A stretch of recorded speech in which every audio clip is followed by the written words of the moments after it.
مرد کی مردانگی کم ہونے لگے تو لونگ کا پانی پلاؤ، ہونٹ کالے ہوں تو توری کا حلوہ کھا لو۔ جن کو دل کے امراض ہوں وہ آلو بخارا کھائیں۔ نہار منہ اجوا کھجور دودھ کے ساتھ کھا لو، دل کے امراض میں بہت مفید ہے۔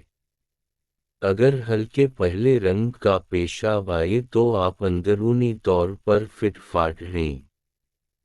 زیادہ آم کا جوس پینے سے یورک ایسڈ کی بیماری ہو جاتی ہے۔ اگر جوان بچوں کی خواہش ہے تو کیلے کا ملک شیک پی لیا کریں۔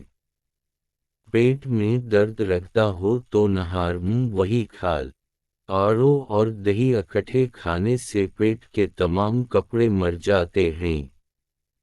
گھر میں جو چیزیں لکڑی کی بنی ہوں ان کی صفائی کے لیے نمکین پانی کا استعمال کریں۔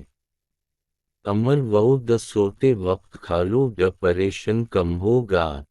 ہم بستری کے بعد عورت کو تھوڑا سا گڑ کھلائیں، جلدی حمل ہو جائے گا۔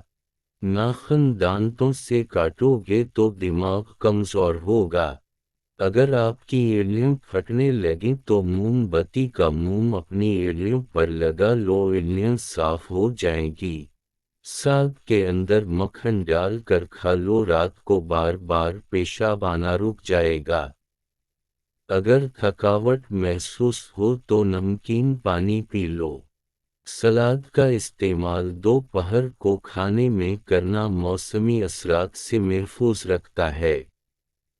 ہفتے میں ایک بار آڑو ضرور کھایا کرو، جوڑوں کا درد رک جائے گا۔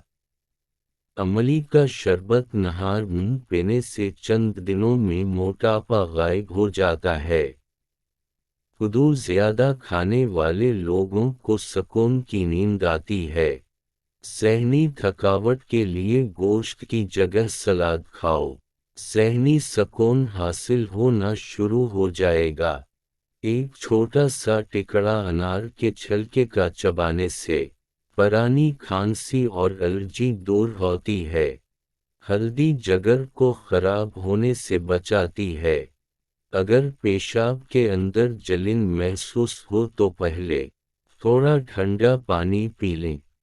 کلونجی میں سر کے ملا کر کھا لیا کر وہ جسم پر پھوڑے نکلنا بند ہو جائیں گے۔ جو لوگ تیزی سے روٹی کھاتے ہیں ان میں معدے کی بیماریاں ہوتی ہیں۔